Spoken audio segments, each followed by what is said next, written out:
Name is Ravi. Welcome to E learning academy.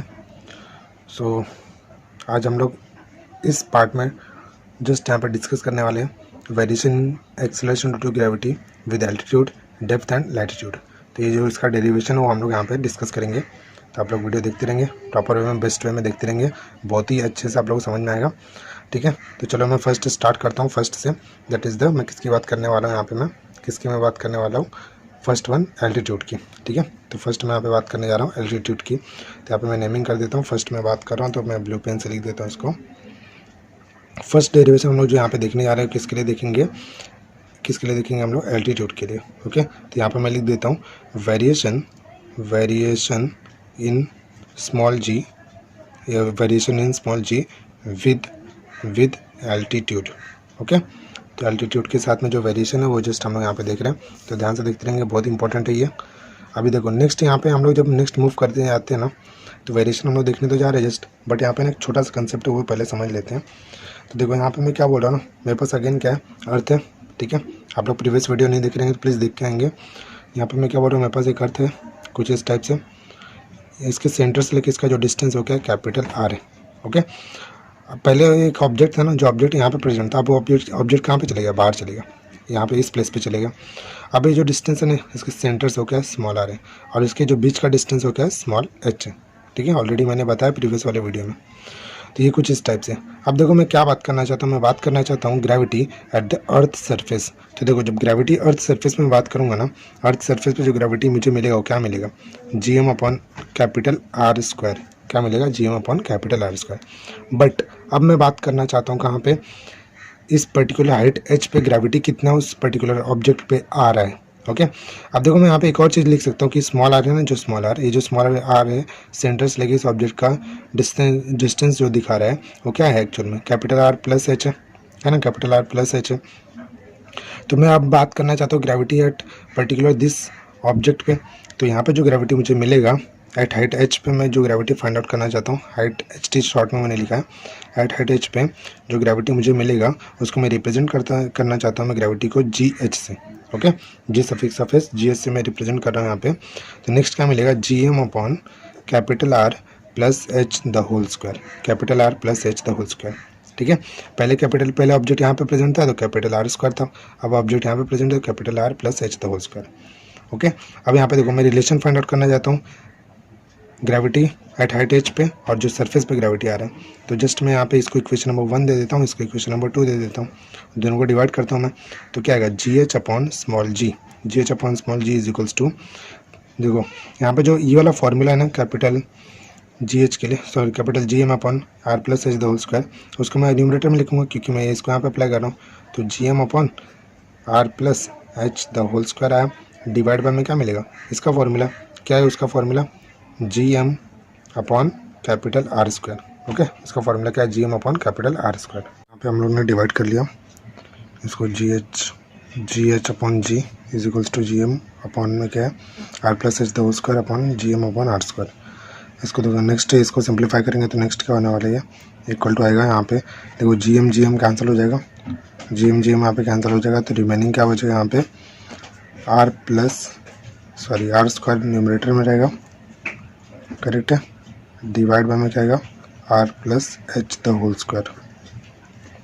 यहाँ पे left hand side में क्या रहेगा, GH अपॉन जी। नेक्स्ट इसको सिंप्लीफाई करेंगे, GH को मैं यहीं पे रखता हूँ, GH और जो G यहाँ पे था वो उधर चला जाकर मल्टीप्लाई हो जाएगा, तो GR स्क्वायर अपॉन में क्या आएगा, R plus H the whole square. Okay, now next one यहाँ पे और सिंप्लीफाई करेंगे। देखो यहाँ पे सिंप्लीफाई करने के लिए मैं क्या कर रहा हूँ, GH जस्ट यहाँ पे क्या थोड़ा सा मैं आप साइड में ले रहा हूँ ताकि प्रॉपर दिखे आप लोग को।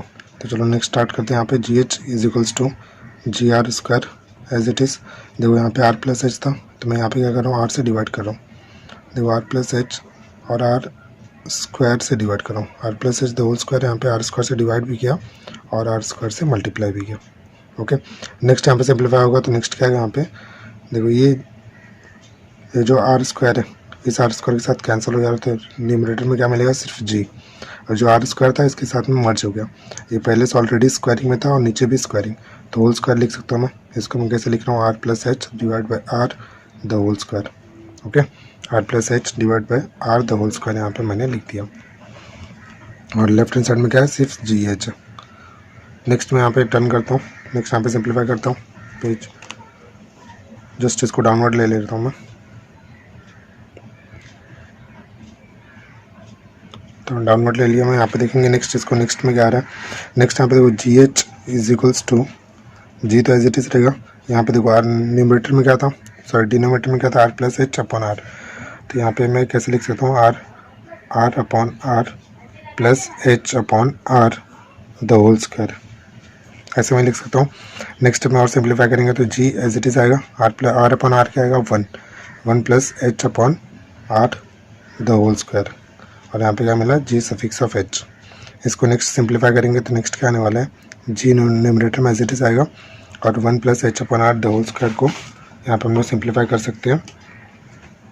तो A plus B the whole square का फॉर्मूला हम लोग यहाँ पे यूज़ करेंगे, ठीक है। A plus B the whole square का फॉर्मूला भी यूज़ करके सिंप्लीफाई कर सकते हैं। अदरवाइज हम लोग क्या कर सकते हैं, इसको इस स्टेप में कट कर लेता हूँ। उसके यहाँ पे क्या कर सकते हैं हम लोग, G suffix of H is equals to, G को एज इट इज रखता हूँ। ये वाला जो पार्ट था डिनोमिनेटर, उसको न्यूमरेटर में जाकर देखो कैसा दिखेगा वो, one plus H upon R raised to the power -2। Okay, raised to the power क्या है यहाँ पे -2 आ गया। यहाँ पे एक फॉर्मूला यूज़ करने जा रहा हूँ मैथमेटिक्स वाला, देखते हैं यहाँ पे कैसे होता है वो। देखो 1 plus X raised to the अगर पावर -1 है तो इसका जो आंसर आता है वो क्या आता है, 1 minus x plus x square plus x, sorry minus x cube. Okay, इस टाइप से मूव होता है। तो सेम फंक्शन मैं यहाँ पे यूज़ कर रहा हूँ, सिर्फ यहाँ पे 2 होने की वजह से यहाँ पे 2 से मल्टीप्लाई होने वाला है। ओके, देखेंगे कैसे हो रहा है। G suffix of H is equals to G under bracket, देखो इसकी तरह मैं यूज़ कर रहा हूँ, 1 माइनस एच अपॉन आर और प्लस क्या आएगा, H upon R the whole square, ऐसा मिलना चाहिए। बट यहाँ पे 2 होने की वजह से यहाँ पे 2 से क्या होगा, मल्टीप्लाई हो जाएगा। ओके, यहाँ पे 2 होने की वजह से 2 से मल्टीप्लाई हो गया, जो कि फॉर्मूला क्या 1 है यहाँ पे पावर के लिए, तो इसके लिए फॉर्मूला, ठीक है। ये कुछ इस टाइप से हम लोग को यहाँ पे मिल रहा है। अब इसके आगे नेक्स्ट सिंप्लीफाई करेंगे। देखो सिंप्लीफाई करने के पहले यहाँ पे एक चीज़ समझ लेते हैं। देखो एच जो है हाइट है ना, यहाँ से लेकर यहाँ तक का हाइट, ये हाइट का जो वैल्यू है, ठीक है, हाइट का जो वैल्यू है मीन्स एच का जो वैल्यू है वो आर से बहुत लेस होने वाला है, कैपिटल आर से। देखो ना, सेंटर ऑफ अर्थ, यहाँ पे सेंटर ऑफ अर्थ से सरफेस का जो वैल्यू होगा वो पर्टिकुलर हाइट से बहुत ही ज़्यादा ग्रेटर होने वाला है। मीन्स इसका मीनिंग क्या है कि हाइट का जो वैल्यू है वो आर से बहुत ही लेस होगा, ठीक है। अगर यहाँ पे एच है ना, वेरी लेस देन अगर आर है तो इसका मीनिंग क्या है, H upon R is very less than the 1। इसको यहाँ डिवाइड किया तो ऐसा दिखेगा मुझे। ओके, लेस देन 1 है। अब देखो लेस देन 1 है मतलब इसका वैल्यू कुछ ना कुछ 0 पॉइंट समथिंग में आएगा, जो कि ऑलमोस्ट इक्वल टू द 0 होता है। इसलिए हम लोग हमेशा एच अपॉन आर का वैल्यू अगर स्क्वायरिंग करते हैं, ठीक है, 0.1 समझ लो 0.002 आ रहा है, इसको अगर स्क्वायरिंग करेंगे तो और वैल्यू लेस होने वाला है, मीन्स ऑलमोस्ट 0 हो जाएगा। तो हम लोग ऐसा लेके चलते हैं कि एच अपॉन आर स्क्वायर क्या है, हायर टर्म है, ठीक है, जिसका वैल्यू क्या मिलने वाला है, 0। तो हम लोग हमेशा क्या करते हैं, फिजिक्स के टर्म में नेगलेक्ट करते हैं। तो यहाँ पर हम लोग लिखते हैं neglecting the higher power terms. Okay, neglecting the higher power terms. तो कुछ इस टाइप से हम लोग यहाँ पे नेगलेक्ट करते हैं। थोड़ा पेज को मैं साइड में ले लेता हूँ। तो जब हम लोग नेगलेक्ट करते हैं इसका मीनिंग क्या है, अगर हम नेगलेक्ट कर रहे हैं इसका मीनिंग क्या है कि वो वहाँ पे वैल्यू क्या मिलने वाला है, 0। ओके, उसको जो वैल्यू मिलेगा क्या मिलेगा, 0। तो जस्ट मैं यहाँ पे जो वैल्यू मिला उसको डायरेक्टली मैं क्या लिखने वाला, 0। तो यहाँ पे इसके प्लेस पे 0 आ जाएगा और सब कुछ सेम। तो यहाँ पे नेक्स्ट मैं लिख लेता हूँ कि ये जो फॉर्मूला मिल रहा है एट द एंड क्या मिल रहा है, G H is equals to G into 1 minus 2h upon R. Okay, देखो ये ऑलमोस्ट इक्वल टू तो 1 है, तो ये वैल्यू रहेगा, बट उसके ग्रेटर जो पावर 2 है वो 0 हो जाएगा। या फिर हार्ड एंड फास्ट रूल क्या याद रखेंगे कि कभी भी पावर 1 से ग्रेटर होता है अगर फिजिक्स के टर्म में, तो उसका वैल्यू क्या होता है, 0। ओके, उसका वैल्यू क्या होता है यहाँ पे, 0 होता है। नेक्स्ट यहाँ पे इसको मैं बॉक्स में रख लेता हूँ। So this is the formula. तो G H is equals to क्या मिला, G into 1 minus 2h upon R. अब नेक्स्ट यहाँ पे देखते हैं variation in acceleration due to gravity, variation in acceleration due to gravity with the depth. तो यहाँ पे डेप्थ के लिए फॉर्मूला हम देखने जा रहे हैं। तो मैं अगेन इसी पेज पे सॉल्व करने वाला हूँ, थोड़ा पेज को मैं डाउनवर्ड लेता हूँ। तो यहाँ पे लोग नेक्स्ट देखते हैं वेरिएशन, शॉर्ट में लिखता हूँ मैं सेकंड के लिए। ओके, सेकंड के लिए मैं यहाँ पे शॉर्ट में लिखता हूँ, देखते हैं किस टाइप से हो रहा है। तो यहाँ पे मैं लिख रहा हूँ वेरिएशन इन स्मॉल जी का एक्सेलरेशन ड्यू टू ग्रेविटी किसके साथ में हम देखने वाले हैं, डेप्थ के साथ में। तो विद द डेप्थ, ठीक है। तो यहाँ पे डेप्थ आ गया। तो विद द डेप्थ की यहाँ पे मैं बात करने जा रहा हूँ। देखो इसके पहले हम लोग जो देख रहे थे प्रीवियस वाला डेरिवेशन वो क्या था, एट हाइट h पे था, जो कि अर्थ के सरफेस के बाहर जा रहा था। बट यहाँ पे क्या होगा, अर्थ के सरफेस के इनसाइड में जाएगा। तो ये रहा मेरे पास अर्थ, ठीक है, जस्ट मैंने अर्थ का डायग्राम ड्रॉ कर दिया। अब देखो मैं जो बात करने वाला हूँ कहाँ पे, अर्थ के इनसाइड में बात करने वाला हूँ। तो जस्ट मैं अज्यूम करता हूँ मेरा जो ऑब्जेक्ट पहले आउटसाइड में था, फिर सरफेस पे आया, वो कहाँ पे आ गया, इनसाइड में आ गया। तो जब ये इनसाइड में आ गया तो मैंने अज्यूम किया कि एक सर्कुलर पाथ कुछ इस टाइप से फॉलो कर रहा होगा, ठीक है। अब यहाँ पे देखते हैं अगेन जो मेरे पास वैल्यूज़ थे, वैल्यूज़ की मैं यहाँ पे बात करता हूँ। देखो वैल्यूज़ की अगर मैं बात करता हूँ तो यहाँ पे क्या होने वाला है, सेंटर से लेकर, इस पर्टिकुलर सेंटर से लेकर इस अर्थ के सरफेस तक का जो वैल्यू था पहले की तरह सेम कैपिटल आर ही रहने वाला है, जैसे हम लोग ने यहाँ पे पहले लिया था, same as it is capital R रहेगा, ठीक है। बट यहाँ पे जो इनसाइड में आ रहा है, ठीक है, इनसाइड में आ रहा है, कहाँ से आ रहा है, सरफेस से आ रहा है। तो सरफेस जब इनसाइड में आ रहा है मतलब क्या कर रहा है, डेप्थ आ रहा है। तो इसके लिए मैं वैल्यू क्या बता रहा हूँ, स्मॉल डी। इसके लिए वैल्यू मैंने क्या बताया, स्मॉल डी। अगर ये वैल्यू यहाँ से यहाँ तक का डिस्टेंस डी है और इस सेंटर से लेके सरफेस से का डिस्टेंस कैपिटल आर है, तो बीच वाला डिस्टेंस क्या हो जाएगा, capital R minus small D. तो यहाँ पे मैंने लिखा कैपिटल आर, यहाँ पे लिखता हूँ मैं capital R minus small D, ये जो बीच का डिस्टेंस मुझे मिलेगा, ठीक है। तो आई होप आप लोग डायग्राम समझ गए रहोगे किस टाइप से वर्क होने वाला है, ठीक है।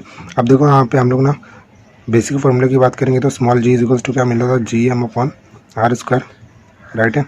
प्रीवियस वाले वीडियो में मैंने बताया था किस टाइप से फॉर्मूला आ रहा है। अब यहाँ पे देखो हम लोग अर्थ के बारे में बात कर रहे हैं, तो यहाँ पे एक फंक्शन आता है डेंसिटी के टर्म में हम लोग यहाँ पे कैलकुलेशन करते हैं।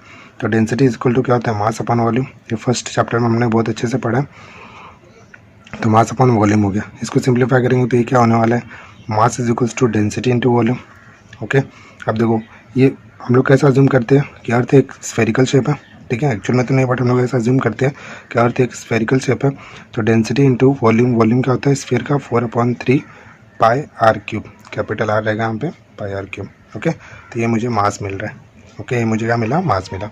अब देखो ये जो मास का वैल्यू मिला, ये जो मुझे मास का वैल्यू मिला, इसको मैं इक्वेशन नंबर 1 में पुट कर सकता हूँ। क्या पुट कर सकता हूँ मैं, small G is equals to capital G into mass का वैल्यू क्या मिला, rho into 4/3 pi R cube, okay. अब यहाँ पे डिवीज़न में क्या था, मतलब डिवाइड में क्या था, कैपिटल आर स्क्वायर। तो कैपिटल आर स्क्वायर ये कैंसल आउट हुआ, तो क्या मिला मुझे, small G is equals to G into rho into 4/3 pi into R, okay. So this is nothing but the equation number 2। ये मेरे पास रहा इक्वेशन नंबर 2। अब यहाँ पे देखो ये तो जस्ट मैंने एक पर्टिकुलर जो ऑब्जेक्ट था, है ना, जो ऑब्जेक्ट था मेरे पास सरफेस पे जब था उसकी मैंने उस वहाँ पे जो वैल्यू था वो मैंने बात किया। अब यहाँ पे बात करने वाला हूँ कि ये जो ऑब्जेक्ट है ना, अब यहाँ पे डेप्थ पे जब यहाँ पे इस पोजीशन पे पहुँच रहा है तो उस टाइम पे उसका क्या फंक्शन होने वाला है। तो यहाँ पे देखते हैं at G depth, at G depth, यहाँ पे मैं लिख सकता हूँ एट सरफेस, ओके। सरफेस पे जब था तो ये इस टाइप से दिखा रहा था हमको। अब यहाँ पे देखो जब डेप्थ की मैं बात करूँ ना, डेप्थ में अज्यूम कर लेता हूँ, यहाँ पे मैं अज्यूम करता हूँ डेप्थ पे जो मेरे पास मास आएगा वो क्या रहेगा, एम डैश। जो मास मेरे पास मिलेगा वो क्या रहेगा, एम डैश रहेगा, ठीक है। ये कंसिडर वाले पार्ट में लिखने का, कभी भी अगर आप लोग को फुल मार्क्स आते रहेगा एग्जाम में, अगर आप लोग ने ये सब प्रॉपर वे में नहीं लिखा तो मार्क्स कम होते हैं, ठीक है। तो यहाँ पे नेक्स्ट और जो मेरे पास ग्रेविटी मिलेगा, एट डेप्थ पे जो ग्रेविटी मिलेगा वो क्या मिलेगा, जी सफिक्स ऑफ डी। तो आप लोग लिख लेंगे let M dash B the mass of object at the depth D and G D B the gravity acceleration due to gravity at the depth D. अब यहाँ पे देखो नेक्स्ट यहाँ पे मूव करते हैं, मैं पेज को थोड़ा सा अपसाइड में लेता हूँ, ओके। अब यहाँ पे मूव करते हैं, देखते हैं यहाँ पे और क्या मिल रहा है हमको। यहाँ पे देखो नेक्स्ट यहाँ पे ना सेम एज इट इज़, जैसे मैंने यहाँ पे मास के लिए निकाला था value, same as it is यहाँ पे मैं एम डैश के लिए निकालूंगा। एम डैश क्या मैंने लिया, मास है ये भी, बट एक यहाँ पे डेप्थ पे। तो M dash is equals to direct में लिख सकता हूँ ना, ये जो फॉर्मूला मिला था डायरेक्ट में लिख सकता हूँ। क्या मिलेगा, density into 4/3 pi R cube आएगा क्या, नहीं। अब क्या आएगा, सेंटर से लेके यहाँ तक का डिस्टेंस क्या है, आर माइनस डी। तो यहाँ पे क्या मिलेगा, R minus D the whole cube, okay. R minus D the whole cube यहाँ पे मुझे मिला। अब यहाँ पे नेक्स्ट सिंप्लीफाई करेंगे और आगे नेक्स्ट मूव ऑन करेंगे। तो मैं क्या करने वाला हूँ, अगेन सेम फार्मूला है ना, बट यहाँ पे जो मेरे पास ग्रेविटी रहेगा वो जी डी बन जाएगा, इज इक्वल्स टू क्या आएगा, जी एम आएगा, जी इंटू एम डैश होने वाला है, अपॉन में क्या आएगा, आर स्क्वायर, ओके। अपॉन में आर स्क्वायर आएगा। नेक्स्ट पेज टर्न करता हूँ मैं, वहाँ पे देखते हैं किस टाइप से हो रहा है। तो यहाँ पे मैं डायरेक्ट वैल्यू पुट करता हूँ, देखो जब वैल्यू पुट करने जाऊँगा तो यहाँ पे देख लेते हैं किस टाइप से हो रहा है। तो जी सफिक्स ऑफ डी आया मेरे पास इज इक्वल्स टू क्या आएगा, capital G into 4/3 pi into R minus D the whole cube divide by में क्या होने वाला है, R minus D the whole square. Okay, अब यहाँ पे देखो कुछ कैंसिल हो रहा है, यहाँ पे मेरे पास कुछ वैल्यूज़ कैंसिल हो रहे हैं। वैल्यूज़ क्या कैंसिल होने वाले हैं, capital R minus D. Okay, capital R minus D यहाँ पे कैंसिल होने वाले, ध्यान से देखेंगे। देखो ये पूरा कैंसिल हो गया, रिमेनिंग क्या बचेगा, G suffix of D is equals to capital G into 4/3 pi R minus small D. Okay, अब यहाँ पे देखो ये रहा इक्वेशन नंबर 3, ये रहा मेरे पास इक्वेशन नंबर 3। अब मैं फ्रॉम 2 and 3 यहाँ पे देखना चाहूँगा ना, फ्रॉम 2 and 3 मतलब डिवाइड करना चाहूँगा तो यहाँ पे मुझे क्या मिलेगा, G suffix of D upon में जी इज इक्वल्स टू क्या आएगा, जी डी का वैल्यू कितना है, capital G into 4/3 pi R minus D upon में क्या आएगा उसका वैल्यू स्मॉल जी का, capital G into 4/3 pi R minus D आएगा। ओके, आर माइनस डी नहीं आएगा ना, यहाँ पे क्या आएगा, सिर्फ आर आएगा, सिर्फ आर आएगा। ओके, अब देखो ये पूरा कैंसिल हो रहा है, ये पूरा मैंने कैंसिल कर दिया, कैपिटल जी 4/3 पाई कैंसिल हो गया, रिमेनिंग क्या बच रहा है यहाँ पे, G suffix of D small G is equals to capital R minus D upon में आर। इसको और सिंप्लीफाई करेंगे, G suffix of D upon में स्मॉल जी, देखो आर दोनों के लिए बेस कॉमन है तो capital R upon R minus D upon R, ऐसा भी मैं सॉल्व कर सकता हूँ। तो नेक्स्ट मुझे क्या मिलेगा, G suffix of D upon में small G is equals to, ये तो कैंसिल होगा, 1 बनेगा और ये क्या बनेगा, माइनस डी अपॉन आर। इसको और सॉल्व करेंगे तो G suffix of D is equals D upon R into में क्या आएगा, small G. So this is the required formula, I hope आप लोग समझ गए रहेंगे। अब यहाँ पे देखते हैं एक छोटा सा कंक्लूजन है एक्चुअल में, यहाँ पे देखते हैं किस टाइप से वर्क कर रहा है। देखो यहाँ पे एक और है ना, जब स्मॉल डी का वैल्यू मैं कंपेयर करूँगा कैपिटल आर से, तो रेडियस ऑफ अर्थ तो बहुत ही ज़्यादा वैल्यू होता है। अगर मैं स्मॉल डी के कंपेयर करूँगा कितना भी होगा तो कैपिटल आर से क्या होने वाला है, कम होने वाला है। ठीक है, तो इसका मीनिंग क्या है, देखो अभी मैं यहाँ पे एग्जांपल ले लेता हूँ। अगर 1/10 का वैल्यू मैं लिखता हूँ कितना आएगा, 0.1, राइट है। अगर मैं इसी को मैं अगर 1/1 या फिर 2/20 लिख दूँ तो ये तो सेम हो जाएगा, बट मैं यहाँ पे अगर 3/20 लिख दूँ तो इसका मीनिंग क्या है कि ये वैल्यू अब क्या होने वाला है, 0.1 से और लेस होने वाला है। ठीक है, 0.1 से और क्या होने वाला है, लेस होने वाला है। अगर ये 0.1 से और लेस होगा ना, अगर यहाँ पे 0.1 से और लेस होगा, इसका मीनिंग क्या है कि कैपिटल आर का वैल्यू तो फिक्स होगा, पर स्मॉल डी का वैल्यू जितना कम होगा, ये पूरे एक्सप्रेशन को इफेक्ट करेगा। इसका मीनिंग क्या है कि स्मॉल जी डी जो वैल्यू मिलेगा उसके ऊपर भी उसका इफेक्ट आएगा। ठीक है, मतलब देखो ना, डी का वैल्यू अगर कम होते जाएगा तो इसका पूरा वैल्यू कम होगा। इसका मीनिंग क्या है, स्मॉल जी डी का वैल्यू क्या हो रहा है, कम हो रहा है। तो अब देखो यहाँ पे समझते क्या है कि पहले कैसे था, वो अर्थ था, यहाँ पे अर्थ था, अर्थ के इनसाइड में हम लोग जा रहे थे, मतलब डेप्थ में जा रहे थे। इसका मीनिंग है कि जितना हम लोग जितना डेप्थ में जाएंगे उतना ग्रेविटी क्या होता है, डिक्रीज़ होता है। ठीक है, तो यहाँ पे मैं लिख सकता हूँ स्मॉल जी का वैल्यू क्या होने वाला है, डिक्रीज़ होगा जितना हम लोग डेप्थ में जितना अंदर जाते जाएंगे। ठीक है, अब आप लोग इस चीज़ को समझ के रहोगे। अब नेक्स्ट यहाँ पे देखते हैं, नेक्स्ट यहाँ पे देखो, ये जो फर्स्ट और सेकंड डेरिवेशन हमने देखा, वहाँ पे कुछ स्पेशल केसेस की मैं यहाँ पे बात करने वाला हूँ। तो ध्यान से देखेंगे आप लोग, स्पेशल केसेस का किस टाइप से यहाँ पे फंक्शन होने वाला है। तो यहाँ पे मैं ग्राफ ड्रॉ करता हूँ। ठीक है, ग्राफ से समझते हैं यहाँ पे कैसे हो रहा है। देखो यहाँ पे मैं जो ग्राफ ड्रॉ करने जा रहा हूँ ना, वो किसका ग्राफ होने वाला है, स्पेशल केस के बारे में बता रहा हूँ। ठीक है, स्पेशल केस के बारे में ही बता रहा हूँ मैं, ध्यान से देखेंगे। देखो ये वाई एक्सिस हो गया, यहाँ पे क्या मिलेगा मेरे पास, एक्स एक्सिस। तो एक्स एक्सिस पे मैं क्या रख रहा हूँ, स्मॉल आर। ठीक है, स्मॉल आर क्या था, सेंटर ऑफ अर्थ से पर्टिकुलर जो ऑब्जेक्ट था उसका डिस्टेंस।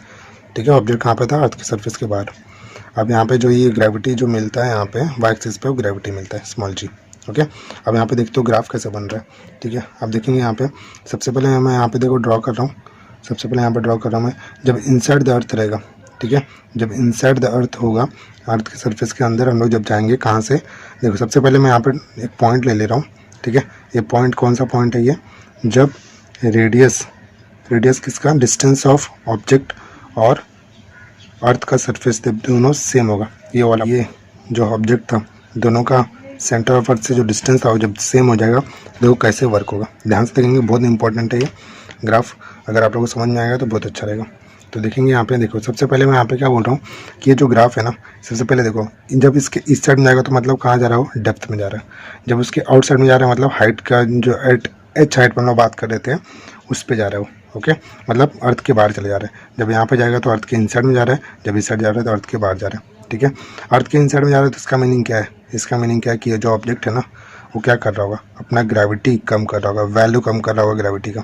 ओके, इस साइड में मूव कर रहा है ना, अभी हमने देखा कि स्मॉल जी का वैल्यू क्या होगा, डिक्रीज होगा जब वो डेप्थ में जाता है। तो यहाँ पे क्या कर रहा हो, ग्रेविटी का वैल्यू कम कर रहा है। अब अगर आप बोलोगे सर आपको ऐसे पता चल रहा है ग्रेविटी का वैल्यू कम हो रहा है, तो ये जो है ना, ये जो पॉइंट देखो ना, ये पॉइंट अगर मेरे पास जी का वैल्यू वाई एक्सिस में जितना हम लोग ऊपर जाते उतना इंक्रीज होता है ना वैल्यू, ये तो मानते हो ना, तो डिक्रीज होगा नीचे जाएंगे तो ये वैल्यू क्या कर रहा है, डिक्रीज कर रहा है। बट ये वैल्यू जो डिक्रीज कर रहा है ना, ये जो वैल्यू जो डिक्रीज कर रहा है वो कैसा डिक्रीज कर रहा है, लीनियरली। ये जो वैल्यू डिक्रीज कर रहा है कैसा डिक्रीज कर रहा है, लीनियरली, है ना, लीनियर डायग्राम ग्राफ है ये।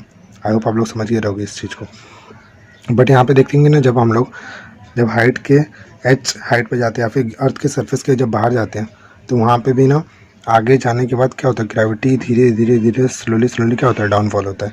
बट वो जो डाउनफॉल होता है ना वो कैसा डाउनफॉल होता है, देखो यहाँ पे भी ग्रेविटी डिक्रीज हो रहा है, यहाँ पे भी ग्रेविटी क्या हो रहा है, डिक्रीज हो रहा है। ठीक है, बट ये क्या था, अर्थ सरफेस के बाहर यहाँ पे ग्रेविटी डिक्रीज होता है, बट ये ग्रेविटी जो डिक्रीज होता है यहाँ पे, ये कैसे डिक्रीज होता है, ये कैसे डिक्रीज होता है, इन्वर्सली डिक्रीज होता है। ठीक है, इन्वर्सली प्रोपोर्शन होने की वजह से क्या होता है, डिक्रीज होता है। हम लोग ने पढ़ा था ना अभी जस्ट प्रीवियस वाले वीडियो में कि डिस्टेंस और जो उसका डिस्टेंस और जो ग्रेविटी होता है वो कैसे रहता है, इन्वर्सली प्रोपोर्शन वाला पार्ट होता है, जस्ट उसकी मैं बात कर रहा हूँ। ठीक है, तो आई होप इस चीज़ को आप लोग समझ गए रहोगे।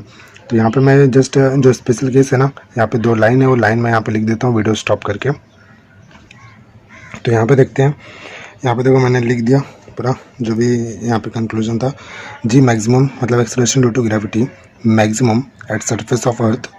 फर्स्ट पॉइंट लिखा है यहाँ पे, increase in depth below the earth surface linearly varies with the R minus D is equals to small R. Okay, तो इस साइड जो लीनियरली वेरी करता है मैं उसकी बात कर रहा था। नेक्स्ट में यहाँ पे जो सेकंड है, increase in height about the earth surface inversely with the R plus H the whole square equal to R square. तो ये कंक्लूजन वाला पॉइंट था। आई होप इस चीज़ को आप लोग समझ गए रहोगे। ठीक है, तो अब नेक्स्ट पेज टर्न करता हूँ, नेक्स्ट डेरिवेशन देख लेते हैं कैसे आ रहा है। तो मैंने पेज टर्न कर लिया, नेक्स्ट डेरिवेशन देखते हैं। Variation in gravity with the latitude and the rotation of earth. थोड़ा मैं डाउनवर्ड ले लेता हूँ, शायद दिख नहीं रहा आप लोगों को। ओके, तो वेरिएशन इन ग्रेविटी थर्ड ये डेरिवेशन है with the latitude and the rotation of earth. तो यहाँ पर मैंने ग्राफ ड्रॉ कर दिया, ग्राफ मतलब सॉरी डायग्राम मैंने ड्रॉ कर दिया। डायग्राम किसका ड्रॉ किया मैंने, अर्थ का। ठीक है, अर्थ का डायग्राम ड्रॉ कर लिया मैंने। एक उसके सेंटर पे बात करना चाह रहा हूँ मैं यहाँ पे, और एक कहाँ पे बात करना चाह रहा हूँ मैं, एक पर्टिकुलर एट पर्टिकुलर पॉइंट पोल पे। ओके, तो यहाँ पे देख लेते हैं।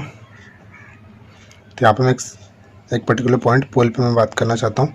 तो देखो यहाँ से लेके यहाँ तक का जो डिस्टेंस है वो क्या होने वाला है, कैपिटल आर। ये जो डिस्टेंस है वो क्या होने वाला है, कैपिटल आर। और यहाँ से लेकर यहाँ तक का जो डिस्टेंस है ना, यहाँ से यहाँ का डिस्टेंस क्या है, स्मॉल आर, स्मॉल आर। ठीक है, जस्ट अज्यूम किया। देखो यहाँ से जो सेंटर से लेके यहाँ पे मैंने एक पोल जो यहाँ पे मैंने अज्यूम किया कि पी यहाँ पे एक पॉइंट है, ऑब्जेक्ट बोल सकता हूँ यहाँ पे। और सेंटर से लेके यहाँ तक का जो डिस्टेंस होगा क्या होगा, सेम होगा, क्योंकि रेडियस सब सर्कल का सेम होता है ना। तो ये भी क्या है, कैपिटल आर रहने वाला है।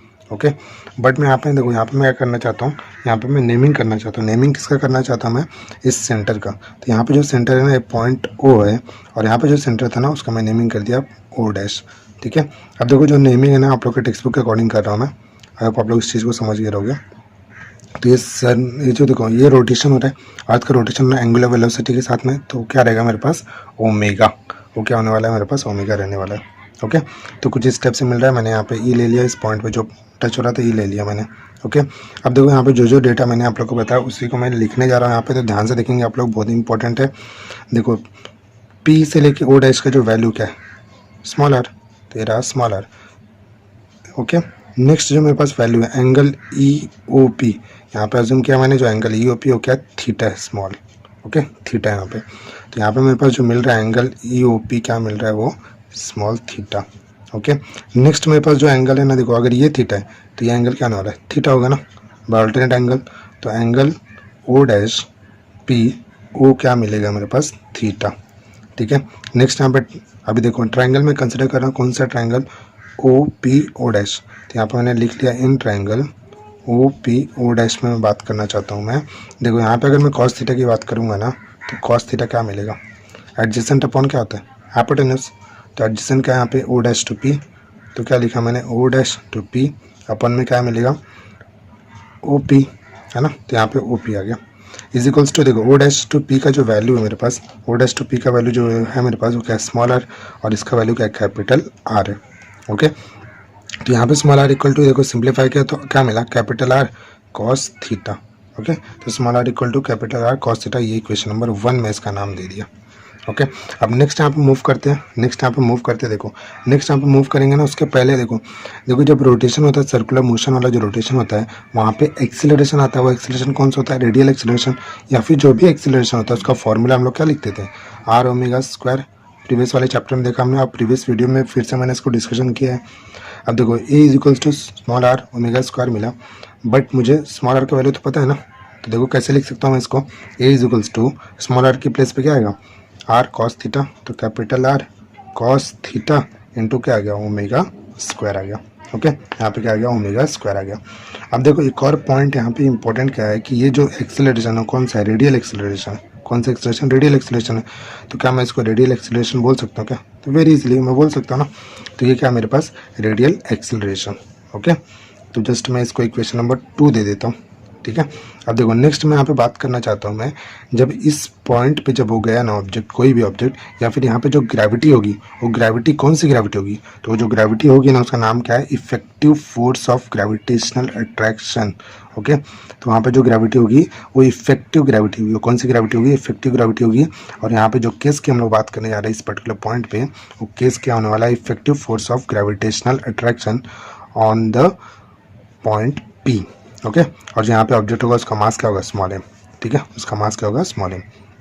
तो देखते हैं यहाँ पे मैं, देखो यहाँ पे जो मेरे पास ग्रेविटेशनल फोर्स जो अप्लाई हो रहा होगा उसको मैंने बोला it is nothing but the F of G dash. Okay, F dash of G is equals to क्या आने वाला है, देखो अब देखो यहाँ पे मैं क्या बोल रहा हूँ कि ना जो मेरे पास ना ग्रेविटी जो एक्ट करेगा, ठीक है, सबसे पहले जो इसका मेरे पास देखो सबसे पहले जो इसका नॉर्मल फोर्स होता है, ठीक है, जो नॉर्मल फोर्स होगा एक्सेलरेशन वाला वो क्या होने वाला है एफ ऑफ ए होगा।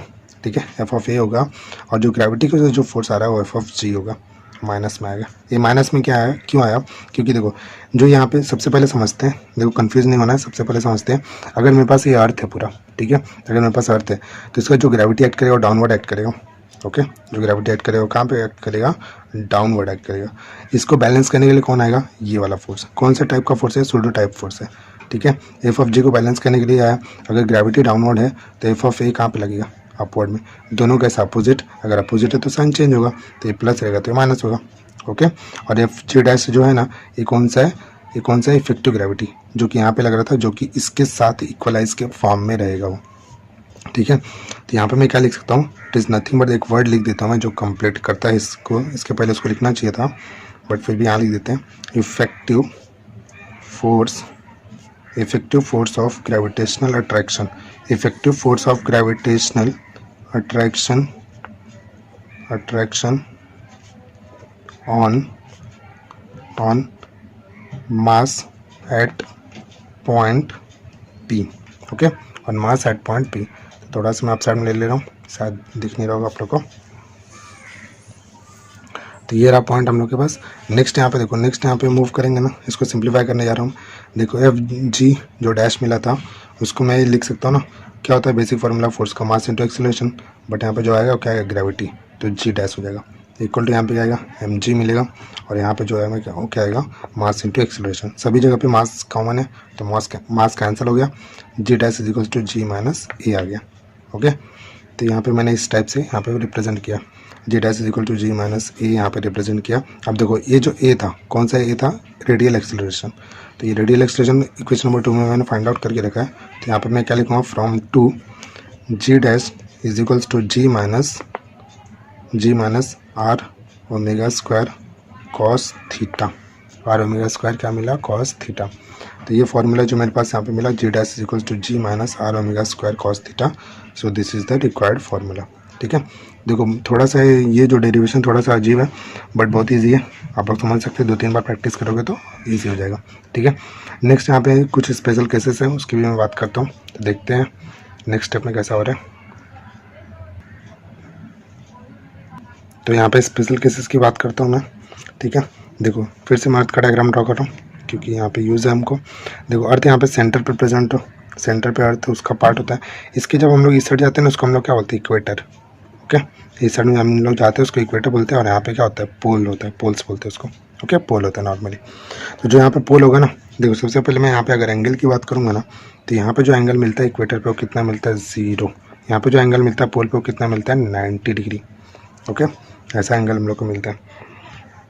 अब देखो यहाँ पे जो मेरे पास फॉर्मूला था, ठीक है, फॉर्मूला क्या था मेरे पास, G dash is equals to ji minus are omega square cos theta. अब देखो जो थीटा था, सबसे पहले मैं इक्वेटर पे बात करना चाहता हूँ, तो एट इक्वेटर पे बात करना चाहता हूँ, देख लेते हैं। एट इक्वेटर पे जो मेरे पास एंगल है कितने, theta equal to 0। Okay, theta equal to 0 यहाँ पे मिला मुझे। तो जी डैश मतलब इफेक्टिव ग्रेविटी क्या होने वाला है, देखते हैं। G dash is equal to ji minus are omega square cos क्या हो जाएगा, 0। कॉस 0 का वैल्यू पता होगा आप लोगों को, कितना होता है, 1 होता है। तो g minus are omega square हो गया। तो g dash is equal to ji minus are omega square कहाँ पे मिलता है हम लोग को, इक्वेटर पे। अगर इक्वेटर पे तुम ग्रेविटी फाइंड आउट करना चाहोगे, कौन सी ग्रेविटी, इफेक्टिव ग्रेविटी, तो ऑलवेज क्या होने वाला है वहाँ पे कि जो नॉर्मल ग्रेविटी होगा उससे माइनस होगा, आर ओमेगा स्क्वायर मुझे मिलेगा। मतलब जो ग्रेविटी का वैल्यू होगा ना, एक्चुअल जो ग्रेविटी होगा उससे लेस आएगा। ठीक है, देखते हैं अभी फिर से मैं इसको बताऊंगा इस वाले पॉइंट को। देखो अब देखो मैं पोल पे फाइंड आउट करना चाहता हूँ। कहाँ पे मैं फाइंड आउट करना चाहता हूँ, पोल पे। तो देखो पोल पे जब मैं फाइंड आउट करूँगा मुझे पता है ना थीटा क्या होगा, 90 डिग्री है ना, थीटा क्या होगा, 90 डिग्री। जब ये थीटा 90 डिग्री होगा, 90 डिग्री होगा, तो जी डैश क्या होगा, g minus are omega square cos क्या होगा, 90 हो जाएगा। कॉस 90 का वैल्यू कितना होता है, 0। तो g dash is equal to क्या आ गया, जी आ गया। इसका मीनिंग क्या है ना कि जो ग्रेविटी का वैल्यू होता है नॉर्मली जो पोल पे होता है ना, ग्रेविटी का वैल्यू कितना होता है, 9.8 होता है। तो 9.8 मैक्सिमम वैल्यू मिलेगा कहाँ पे, पोल पे। जब तभी क्या होता है, जी डैश इक्वल टू जी मिलता है। ठीक है, ये कौन बताता है, स्पेशल केस। बट जब हम लोग इक्वेटर पे बात करते हैं ना, इक्वेटर पे, तो 9.8 देखो कैपिटल जी का वैल्यू कितना है, 9.8 है। तो ये जो जी है ना, जी क्या आएगा, 9.8 आएगा। और आर ओमेगा स्क्वायर जो भी आए इससे तो लेस होगा ना, नेगेटिव तो नहीं होगा, है ना, इससे तो वैल्यू लेस होने वाला है। तो वो इक्वेटर पे जो नॉर्मली मिलता है वो कितना मिलता है, 9.784 समथिंग ऐसा वैल्यू हम लोग को मिलता है। ठीक है, तो ऑलवेज क्या होता है, इक्वेटर पे ग्रेविटी कम होती है और जो पोल होता है वहाँ पे ग्रेविटी का वैल्यू ज़्यादा होता है, जो कि इस फॉर्मूले से भी हम लोग को प्रॉपर वे में दिखता है। ठीक है, तो ये था जस्ट ये थर्ड वाला डेरिवेशन, इसका पार्ट। आप इस चीज़ को आप लोग समझ गए रहोगे। ठीक है, सेम चीज़ हम लोग पढ़ते, जब हम लोग कोई भी ऑब्जेक्ट शेप ऑफ अर्थ के टर्म में पढ़ना स्टडी करते हैं तो वहाँ पे भी सेम कंसेप्ट होता है। ठीक है, वहाँ पे भी क्या होता है, सेम कंसेप्ट होता है। देखो मैं अगर ना यहाँ पे रेडियस की बात करूँगा ना, तो ये रेडियस का जो वैल्यू होता है वो तो लेस होगा ना। ठीक है, रेडियस का वैल्यू लेस होगा एज कम्पेयर विद द पोल। तो मतलब पोल में देखो, पोल में क्या हो रहा है, ये रेडियस क्या हो रहा है, इंक्रीज हो रहा है। इक्वेटर पे क्या हो रहा है, रेडियस कम होता है। ठीक है, तो इसका मीनिंग क्या है कि जब हम लोग पोल के टर्म में बात करते हैं ना, तो रेडियस का वैल्यू जब इंक्रीज होगा, ठीक है, रेडियस का वैल्यू जब इंक्रीज होगा तो क्या होगा, ग्रेविटी का वैल्यू भी क्या होता है, मैक्सिमम होता है। मतलब कितना होता है, 9.8 होता है। ओके, जब इक्वेटर पे हम लोग बात करते हैं तो रेडियस का वैल्यू क्या होता है, डिक्रीज होता है। इक्वेटर पे क्या होता है, रेडियस का वैल्यू डिक्रीज होता है, जो कि स्मॉल जी का वैल्यू कितना आता है, 9.78 समथिंग आता है, जो कि उससे क्या होता है, लेस होता है। और यहीं से क्या होता है, ग्रेविटी हम लोग फाइंड आउट करना स्टार्ट करते हैं, Gm/r²। ठीक है, ये ऑलरेडी हम लोगों ने डेरिवेशन दिखा। तो ये इक्वेशन हम लोग देख लिया कि शेप ऑफ अर्थ पे कैसे डिपेंड करता है ग्रेविटी, और रेडियस ऑफ अर्थ पे कैसे डिपेंड करता है ग्रेविटी। ठीक है, तो ये था डेरिवेशन वाला पार्ट। आई होप आप लोग इस चीज़ को समझ गए रहोगे। तो ये सिर्फ एक थोड़ा सा वीडियो था, छोटा सा ही, छोटा मतलब जस्ट ये डेरिवेशन वाला पार्ट था। तो ये आज के लिए इतना ही। नेक्स्ट वीडियो में हम लोग देखेंगे आगे का कुछ डेरिवेशन कंसेप्ट देखेंगे। तब तक के लिए bye bye everybody and take care. चलिए प्लीज़ वीडियो को कमेंट करके जरूर बताएंगे कैसा लग रहा है वीडियो, और लाइक करेंगे, अपने फ्रेंड्स को शेयर करेंगे, और ज़्यादा से ज़्यादा चैनल को सब्सक्राइब करने का ट्राई करेंगे।